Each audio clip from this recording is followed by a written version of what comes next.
Ladies and gentlemen, boys and girls, children of all ages, you are listening to Christopher Daniels. And I've been called many things in my life: the fallen angel, a ring general, the man with the rear that makes the girls cheer. But now you can call me the guy that's listening to the Pro Wrestling Post podcast. And by the way, you're also listening as well. Enjoy. You're listening to the Pro Wrestling Post podcast with your host, Mark Madison. This episode's guest is Christopher Daniels. Visit ProWrestlingPost.com for interviews, blogs, and upcoming events in your area. You can also find the podcast on iTunes, Stitcher, Google Play, Anchor, or whatever podcast app you prefer. And now here's your host, Mark Madison. Welcome, ladies and gentlemen, to the Pro Wrestling Post podcast. I am here with a veteran of 25, 30? 26 years. I was going to push for closer to 30. It's getting there. It's getting there. It's getting there. Yeah, don't rush me, please. Not at all. Mr. Christopher Daniels, thank you, Chris. Thank you, Mr. Daniels, for your time and your energy. No problem. Thanks for having me. So you're here in Toronto, and you've been part of not just one, but now this is night two of the OWE's venture into Canada. But you're not new to the territory, and you've been part of multiple different shows, different promotions. How have you found the experiences each time that you've come back? Canada's always been great. It's always been a home for professional wrestling fans, and I've had the opportunity to basically wrestle in a lot of the different regions, whether it was Vancouver or Toronto or Ottawa or Montreal. I've been very fortunate to be able to travel around and work for a lot of the different independent companies up here. And it's always been great, man. The crowds are very respectful. They're very appreciative of hard work. And I've found that I've had a very good response from wrestling fans when I've come up to Canada. So it's always been great. One thing that I've heard in asking other talent is that you cater your style to the crowd. Have you found that this particular market, this particular crowd varies from, say, if you were wrestling in Germany or Japan or parts of the U.S.? Actually, no. I feel like honestly, when you get to a certain point, like, people buy a ticket, they're buying a ticket to see Christopher Daniels, they sort of know what they want to see. They want to see Christopher Daniels. They don't want to see me come out and act like someone different. They don't want to see me do a different character than what they've watched me do at TNA or Ring of Honor or AEW. So literally, I might adjust for crowd size or whatever, but I try to give them what they would expect to see from a Christopher Daniels match. It's my greatest hits, and I don't start with something. I don't start with the B side, and I don't end with the B side. I start with a hit, I end with a hit, and try to get all my good ones in the middle, so that people who have paid money to see me get to say, "Oh, I got to see him do the best moonsault ever. Oh, I got to see him do Angel's Wings," or whatever. And then different crowds and different atmospheres and different opponents may call for something to change on the fly, or you come up with something different just based on what the room's reacting to. But literally, like, in my mind, I also want to make sure that if someone's buying a ticket to see Christopher Daniels, they get to see the things that made them want to see Christopher Daniels live, whether they saw me on television or they saw me on pay-per-view or they saw me on YouTube, whatever they were like, "Oh man, I like Christopher Daniels, I'd love to see him live." I want to make sure they get to see whatever it was that caught their eye in the first place. So the Christopher Daniels now, in year 26 of this profession, has seen and done virtually everything. But if you could look back to the Christopher Daniels in year one, where would you say, I'm sure the scope of change and adjustment and variation in style is not the same, but what can you attribute the change in involvement to? Well, to me, I just tried to do something different. I realized I tried not to become stale. I tried not to get too dependent on the same old same, and whether it was a change in how I looked or a change in how I wrestled or a change in what I said, I always try to give fans something different and try to be relevant, try to give them a new character, something new to sink their teeth into. And so, in the last couple of months, that's been a little bit of the ring general character that I do and a little bit of SCU. Like the fact that I'm, now a part of a faction with Frankie Kazarian and Scorpio Sky, that's given me a new lease on life that I might not have had 5 years ago. When it was just me and Frankie as the Addiction, it's a different vibe with Scorpio, with SCU, and that's really it. Just the idea of just trying to always be something different at some point. Once I feel people have seen enough of a certain phase. I try to go to a different phase and try to give them something new to sink their teeth into. Now, you're saying that the new relationship and the new build with SoCal Uncensored, it's a different vibe, a different feel, and with that, how did that relationship initially come about and its involvement to where it is, and where do you see it going? It's almost like a twofold question. Well, first of all, when we were in Ring of Honor, Frankie and I were always, we had dabbled with the idea of having a third member of our crew. At first, it was Hiromu Takahashi, who was Kamatachi in Ring of Honor, and we had a real good successful run with him. But then when he went back to New Japan, we were dabbling with the idea of a third member just because at that point Ring of Honor had come up with 6-man titles. And there was just an opportunity where Scorpio Sky came into the play, and he had a great showing at Ring of Honor in Las Vegas. And after that, he had the opportunity to come wrestle for us in Texas and had great showings there. And he had great showings in Philadelphia at the 2300 Arena. And actually the night that we decided to pick Scorpio Sky, he had a match where it was him and Flip Gordon and Coast to Coast against the Young Bucks and the rest of Bullet Club. And at the end of that match, I remember Nick Jackson grabbing the microphone and saying specifically how hard Scorpio had worked, because we had all known Scorpio for more than 10 years as someone who had been a stalwart of pro wrestling out of California, and sort of struggled to get his break outside of that. And I remember him saying something to the effect of, Ring of Honor, we got to hire this guy. And I went that night to our guys and I said, listen, I think Scorpio Sky is our guy for the third member of me and Frankie. And then not soon after that, at that point we were all traveling together we were traveling with the Young Bucks in the same car. So it was the Young Bucks, myself, Frankie, and Sky, and we had the idea to do bits on BTE about burying the town we were in, and that's how SoCal Uncensored became the guys that they are now, the guys that, this is the worst town we've ever been in. That all came about because of BTE. And because of the popularity of that show, the popularity of the Bucks, it sort of bled over into what we were doing, and it got much more popular.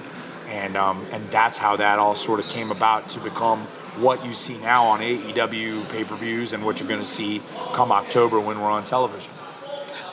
So going forward, Scorpio's an active part of the group.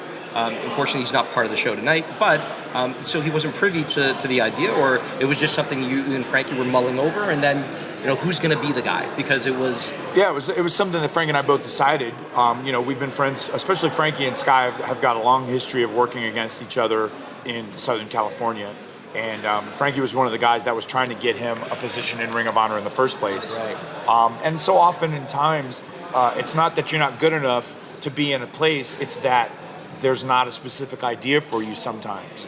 There's plenty of talent, but sometimes there's just not that right hook, the right avenue to bring someone in. So luckily, Scorpio had already proved that he had the talent to be in Ring of Honor. This opportunity to be part of our crew was the hook that got him in, and luckily Ring of Honor agreed, and they saw what we saw. And it wasn't very long before we started getting great responses as the trio. And and that sort of also helped the idea for Matt to have us be on BTE as a trio, and all of that just sort of came together at the same time. Well, and fans get a chance to see that different side, those acting chops get a chance to play themselves out, and you guys seem to have a lot of fun with BTE, and we're thankful that we see that weekly with you guys. So now we see the Christopher Daniels. Now, where did you move away from the Fallen Angel per se? Right around the middle of my time in TNA, there was always a call to try and figure out why I was called the Fallen Angel, and so we tried to come up with different backstories and different motivations of why I would be the Fallen Angel. And at the end of it all, I realized that that character itself, like the character that I had envisioned in 1998, 1999, it wasn't really something that everybody could sink their teeth into, and it wasn't something that I was really sinking my teeth into. I felt like I was wearing another man's coat. And so I realized finally that Fallen Angel really fit me best as just a nickname, and it didn't need to be explained past that, but I also didn't have to have a character that was based on just that name. Yeah. At that point I decided to get rid of it. I had been called Fallen Angel for 15 years, and you can't really, it's hard to fight City Hall in the sense, like I would come out and they wouldn't call me Fallen Angel, but the chance would be there. The chance would come from the fans, and they always remembered me as Fallen Angel. And so I just decided to sort of lean into that and go, all right, well, I'll be Fallen Angel for the rest of my career. I have no problem with that because that's how most people remember me. And so it's literally just become a nickname. I'm not really an angel that fell in the same way that Shawn Michaels doesn't really break hearts every time he walks into a ring. So there's that. So it's interesting because, a one-time religion and the darkness that the Undertaker brought, and there was sort of that allure a little bit initially with the Fallen Angel, and some people might be taken aback by the fact that religion and wrestling get tied together, but creatively you look at it artistically. You don't necessarily look at it as politically charged or charged by religion or charged by race.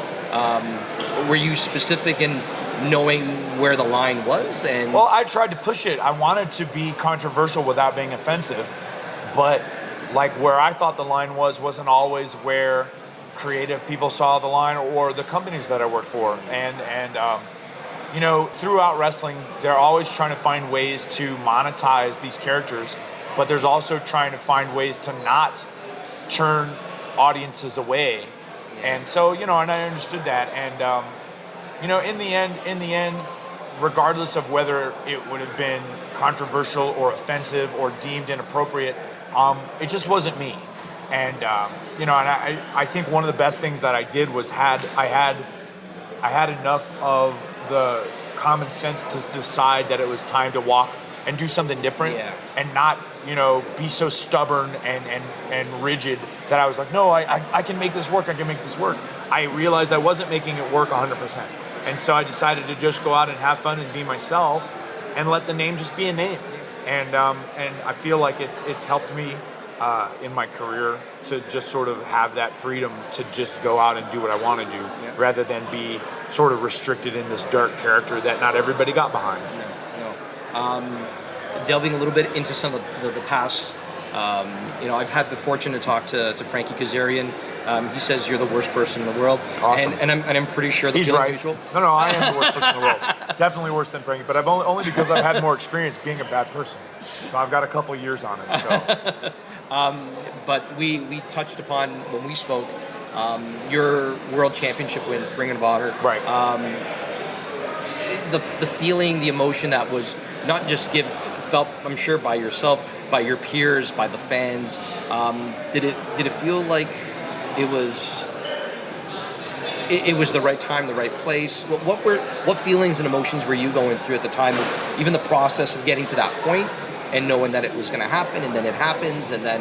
Well, honestly, the whole idea that came from that really was that idea was born after Ladder War in Boston against the Young Bucks and the Motor City Machine Guns. One of my contemporaries who worked there at the time said to me, he pulled me aside and he said, after that performance, I feel like there's an opportunity here for you to sort of move to becoming world champion. And I said, if that's the path you guys want to take, I'm happy to take it. I'm certainly not going to talk my way out of it, but I'm not going to fight for it either. I feel like if it's the best story to tell and you feel like I could be that guy, I'm happy to do it. And the notion got kicked around with a bunch of different people, and finally they decided that it was a story that had sort of written itself over the course of the history of Ring of Honor, and it just happened to play timing-wise, career-wise for me, like knowing that, and not really knowing how much longer I have in the wrestling business. It felt like the right time for them to pull the trigger on me. And, and I understood at that moment that I wasn't really necessarily the best wrestler in the company, but I understood that it was the best story to tell. Right. It was a story that had a beginning that was years in the making. And for it to come around the way it did, I think that's one of the reasons why everybody got so emotional about it, because anybody that started with Ring of Honor, that has watched Ring of Honor from 2002 and saw how often I had opportunities and came up short, to finally get that big one was a big deal to them, and certainly a big deal to me. One of the biggest nights of my career, and I don't know if I'll ever attain such lofty heights again. So I mean, I'm glad that I got the opportunity to do it the way I did it, and again, one of the best nights of my life. Well, you had said, if I'm not going to talk my way out of it, and it was the best story to tell, and I'll stand behind it and I'll make it work. But if it didn't happen, it doesn't feel like any less, right? Is it? No, I was fine. I mean, if you had asked me in 2016 if I ever thought I'd be world champion, I would have said no. I didn't think, like, at that point in my career, I didn't think that's what the plan was going to be. I knew that at that point I was deep involved with the tag team with Frankie, and it made more sense to be part of a tag team. So that was where I was. Are you looking for the newest and hottest in the world of pro wrestling? Then check out the amazing action on Powerslam.tv, the biggest indie pro wrestling channel in the world. Get over 6,000 hours of the best events from over 150 of your favorite promotions from 20 different countries around the globe. Brands like Progress Wrestling, Evolve Wrestling, Combat Zone, Defy, PCW Ultra, PWX, Over the Top, Shine, and hundreds of others with fresh content added every day for only $5.99 per month. Get your free trial today at Powerslam.tv. Welcome, ladies and gentlemen, once again to Pro Wrestling Post Podcast. We've got actually something really unique taking place. We're here with Christopher Daniels of SoCal Uncensored, and we're doing an interview that's both pre-match and kind of post-match. So now that he's had the opportunity to soak in this particular crowd with OWE and Toronto themselves, really different reaction. I didn't anticipate more of the local guys getting the kind of reaction they did. Sure. But it seemed like a really fun match. What was your feelings and how it went through and the pacing and story being told? I thought it was great. I've seen Mike Rollins work a lot, and I think he's very talented. Just looking for that hook, the thing that's going to take him to that next level. I think he's one of those guys that's very creative, and he's taken chances with a character before. And I feel like it's just a matter of time before he finds something that really clicks and brings him to the forefront. And then Brent, I had just met Brent today. Last name Banks, right? Banks, Brent Banks. yeah. Okay. See, I didn't even know who Brent was, but after a match where you meet a guy for the very first time and you click really well with him, I'm very impressed with him. I don't know how long he's been working, but seems like a very young guy and very talented, very crisp in the ring, and also something that I noticed with both of those guys, and Frankie even mentioned to them, he felt like they had very good ring awareness, like they know where to be and where to go, and if they're out of place, they know how to go into place. So yeah, they're both very talented men, and I was very happy with the way the match went down. Super. Banks has actually been kind of a stalwart in Smash. Character himself has evolved and he's developed, and he's kind of at the point where you're seeing him right now today. Right. Before we had left off, one of the things we were talking about was AEW, or I was going to allude to. You've been a part of it since the announcement, and the part of BTE as well. Where do you see, where did the idea or the concept initially come from? Was it the All-In show initially? Do you think the thought process behind it becoming a promotion? And I'm not really privy to all that, to be honest with you. I mean, this was all the pre-stuff that I knew about was all between Tony Khan and the Young Bucks and Kenny Omega. So I think that All Out was certainly a factor, or All In was a factor, and seeing the success of All In, just based off of, this was a card that was put together with very little television backing. Really, a lot of the stuff that happened was pushed forward. The storyline stuff was pushed forward on a YouTube show. Yeah. So I mean, to be able to sell 11,000 tickets based off of what you're doing on a YouTube show, I think there was some eyes opened. And if they weren't already open, that certainly opened them to the idea that maybe there's a market for something different. Mm-hmm. And I feel like once they saw that, it was just a matter of time for everybody to sort of get together and sort of make something happen. And now we're at a point where the buy-in, the discussion about what's taking place All Out is very shortly. It's coming up, but based off of the success of Double or Nothing, what's the vibe, the attitude, the feeling around? Because a lot of people want to seem to make this comparison. It's a different product from one major promotion to another major promotion. What's the intentionality, or do you think is going to make AEW so much more different than everybody else? Well, just the mentality of trying to be an alternative. It's not trying to be a direct competition. Like, we know what the WWE does well, but we also knew what we do well, and it's not necessarily the same thing. It's facets of the same genre, but there's also differences in the attitude towards what we do. And I feel like one of the things that I've always been impressed with Matt and Nick Jackson, specifically those guys, is their ability to sort of turn what they do into a party, into a fun atmosphere. And I feel like that's one of the things that has drawn so much attention to being the Elite on YouTube, the shows that we've done in the past, just the build-up from the beginning in January all the way to Double or Nothing, the Fighter Fest event, the Fight for the Fallen event, just the feeling of there's something new and there's something exciting. And I feel like that's energized a lot of wrestling fans. And I feel like, to their benefit, I think it's energized the WWE a little bit, in the sense that now, I don't think we're a competition in that sense, but I feel like they see us as something that could be competition.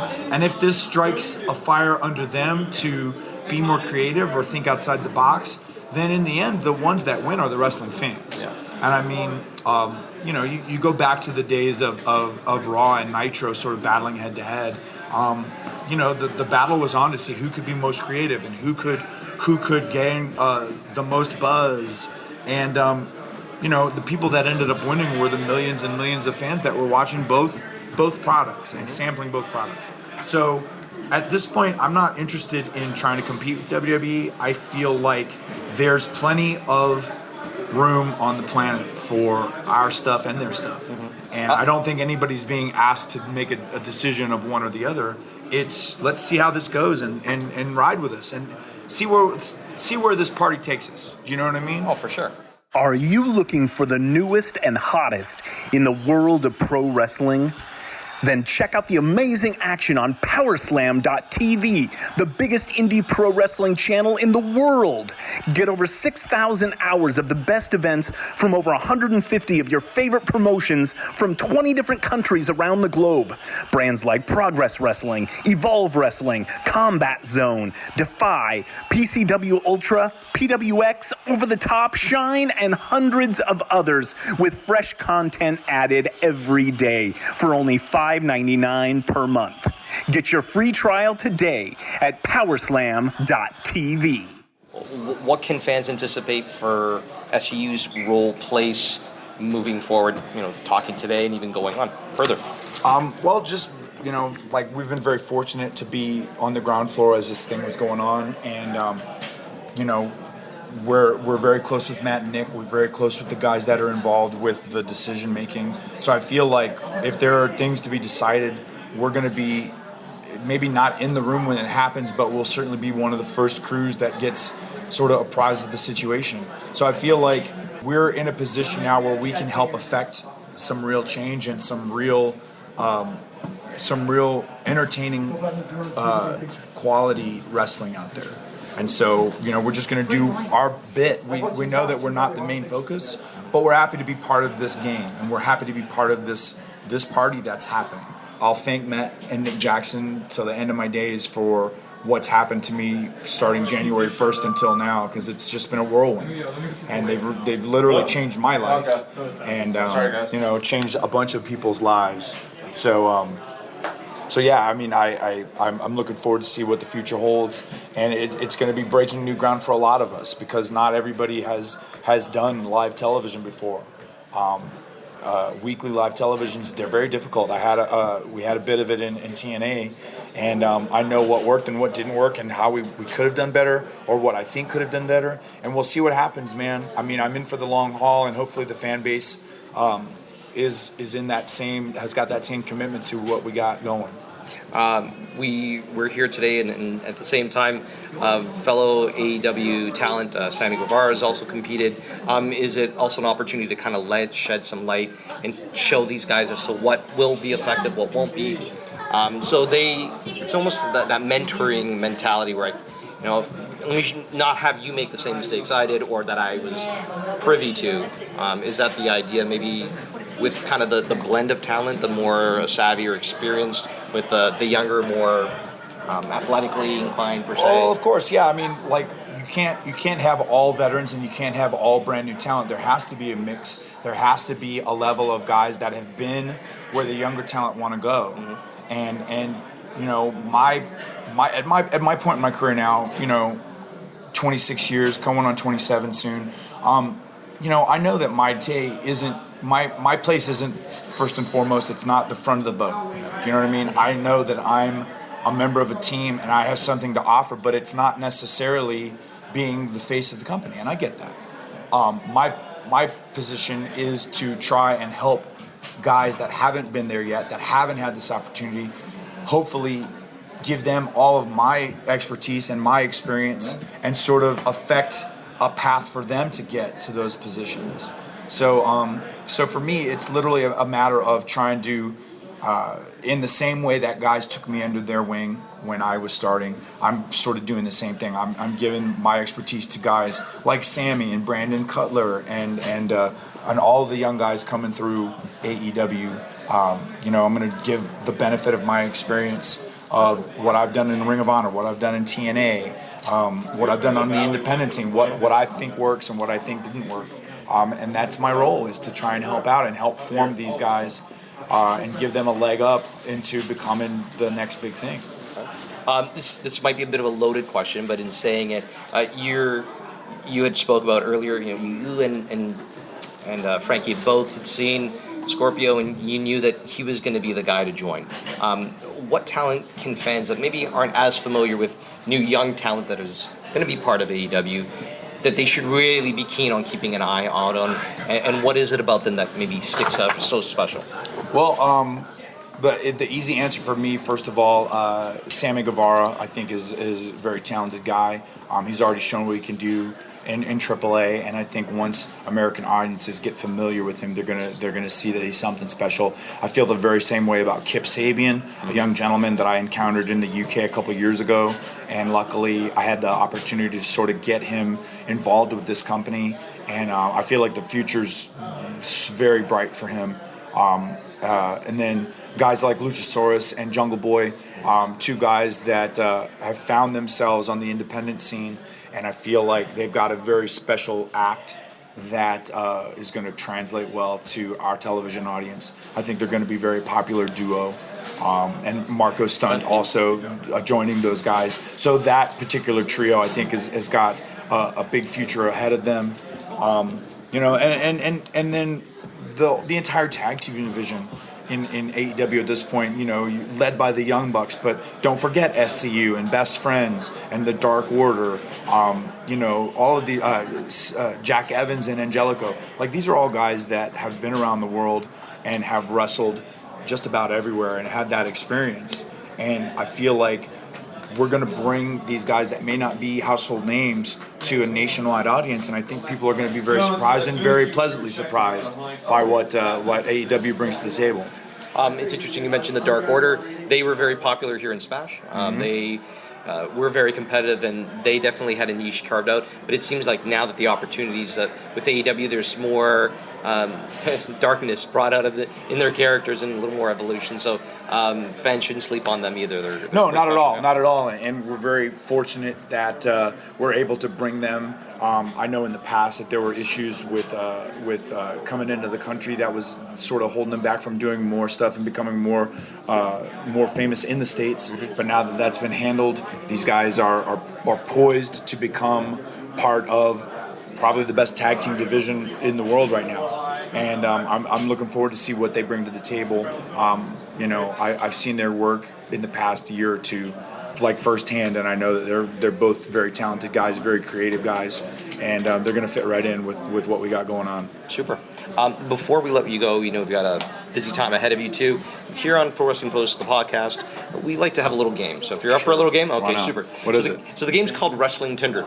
So we throw a topic out. If it catches your eye, if it's interesting, if it's something that appeals to you, you'll swipe right. I date it. Okay. You don't have to, but you swipe right. I'm a married man, so maybe it's just a dinner date. Maybe it's just maybe. a high five or something. Yeah, for sure. All right, so I swipe right if I like it. And if you don't, you swipe left. Get out of here. Yeah. Okay. And no questions asked about it, right? Okay. Always a hot button topic, intergender wrestling. I swipe right. Okay. I understand the mentality of it, and I understand, like, the guys that fight for it, guys like Joey Ryan, I understand their point of view, but I also understand that it's not necessarily everybody's cup of tea.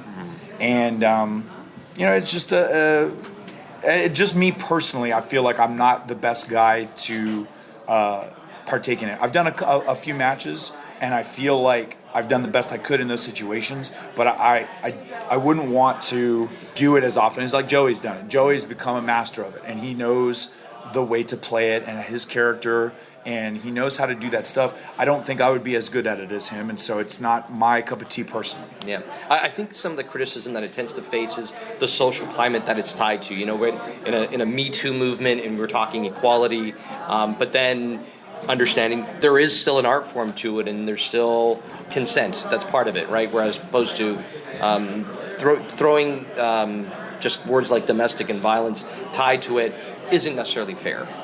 No, and like some people enjoy it, and some people are turned off by it, and I think that's one of those things that it's really up to it. Art is in the eye of the beholder, as they say, and not everybody enjoys every art form.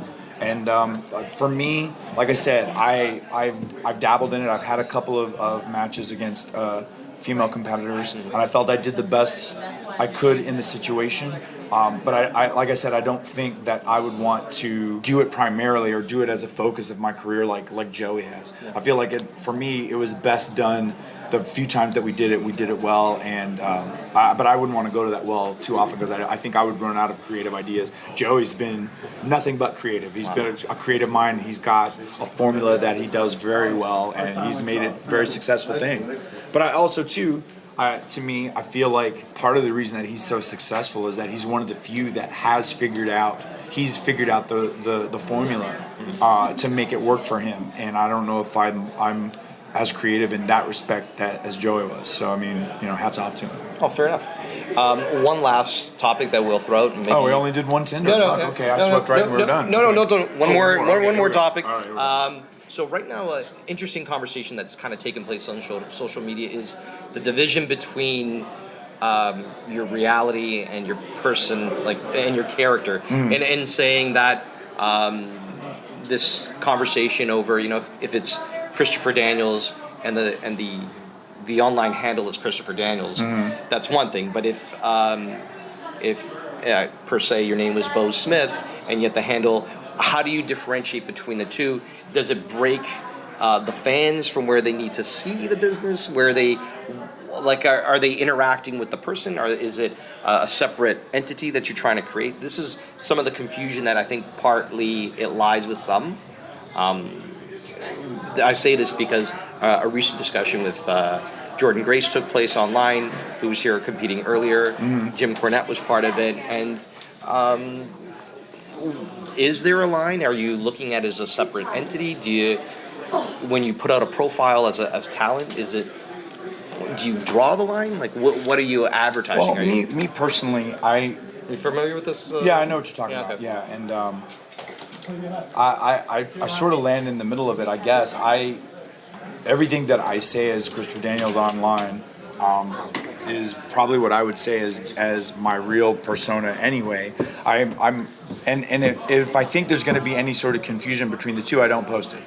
You know what I mean? I don't say anything as Christopher Daniels that I probably wouldn't say as myself. I'm not looking to engage controversy.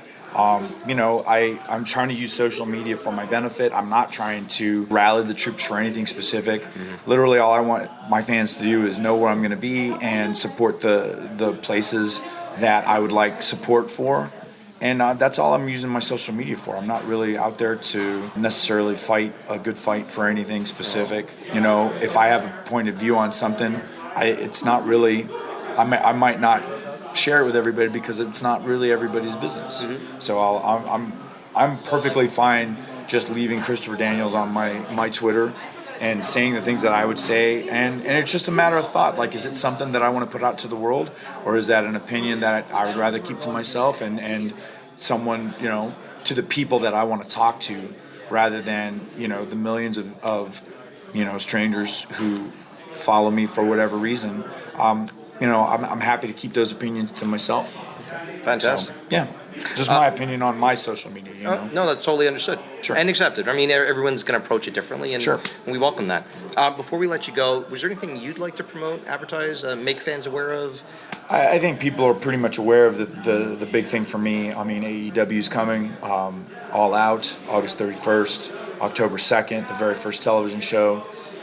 Looking forward to being on TNT, working with TNT and working with AEW to sort of spread the brand. And let's see where this goes, man. To me, it's a great time to be a professional wrestling fan. I was fortunate enough to be in the beginning stages of 2 different companies already, TNA and Ring of Honor. And I feel like both of those companies are very proud of what I did in those 2 companies. And I'm looking forward to see what contributions I can make to AEW with my friends Frankie Kazarian, Scorpio Sky, and try and make AEW the best promotion it can be, you know, for the guys that put their trust in me and gave me this opportunity. I'm going to go out and swing for the fences every time I'm out there. Fantastic. On behalf of Christopher Daniels, NSCU, and AEW, this is Mark Madison for the Pro Wrestling Post podcast. Thank you so much for listening to the Pro Wrestling Post podcast with your host, Mark Madison. Once again, please visit ProWrestlingPost.com for interviews, blogs, and upcoming events in your area. And be sure to download the podcast on iTunes, Stitcher, Google Play, Anchor, or whatever podcast app you prefer.